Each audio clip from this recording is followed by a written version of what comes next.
Daugavpils novadā svinīgi noslēdzies Latvijas-Šveices sadarbības programmas apakšprojekts Mūža atvasara, ko pērn Sabiedrības integrācijas fondā iesniedza Latvijas sarkanais krusts sadarbībā ar Daugavpils un Ilūgstes novada domi. Projekta Mūža atvasara mērķis bija veicināt senioru dzīves kvalitātes uzlabošanu Daugavpils un Ilūgstes novadā, atbalstot un palielinot senioru ieguldījumu vietējā sabiedrības dzīvē un stiprinot starppaudžu saiknes. Projekts ilga gadu, un tā laikā abu novada seniori tika iesaistīti visdažādākajās aktivitātēs – datorapmācības kursos, izglītojošās un praktiskās lekcijās, radošajās darbnīcās, fizioterapijas nodarbībās, ekskursijās un starppaudžu solidaritātes pasākumos. Svinīgajā projekta noslēguma pasākumā Daugavpils novada kultūras centrā pulcējās vairākās 150 seniori un pagastu sociālie darbinieki, lai kopā atskatītos uz paveikto, gremdētos atmiņās par gada laikā piedzīvotajiem skaistākajiem un interesantākajiem notikumiem.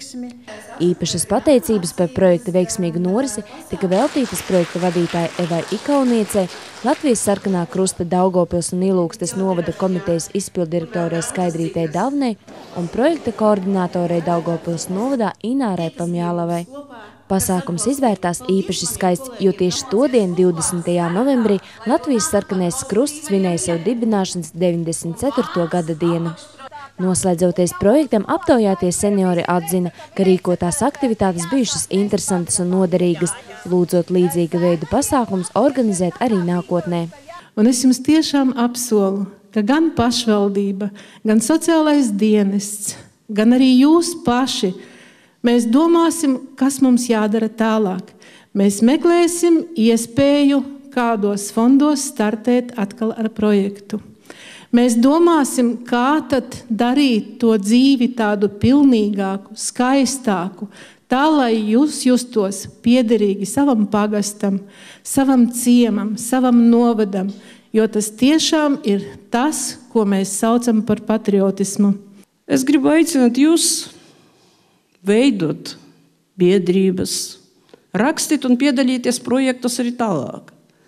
Jo novada domas līdzfinansējums, viņš nebija īpaši liels, jo man ir ļoti liela pateicība sarkanam krustam, ar kuru mums tā sadarbība izveidojas jau gadiem ilgi par finansējumu. Un mēs nodrošinām savu līdzfinansējumu, cik tas bija vajadzīgs, bet mēs katru gadu biedrībām iedalām līdzekļus, līdzfinansējumu projektos, kurus jūs sagatavosiet un iesniegsiet vai partnerībai, vai kādam citam fondam. Es aicinu jūs turpināt, rakstīt projektus, būt tikpat aktīvi. Par muzikālo gaisotni pasākumā rūpējās Naujienas pagasta senioru vokālais ansamblis Cerība un deju ansamblis Smaids, kuri pateicoties par projekta līdzekļiem iegādātajai šujmašīnai uzstājās krāšņos tērpos. Pasākums noslēdzās ar grupas Patriota LG koncertu.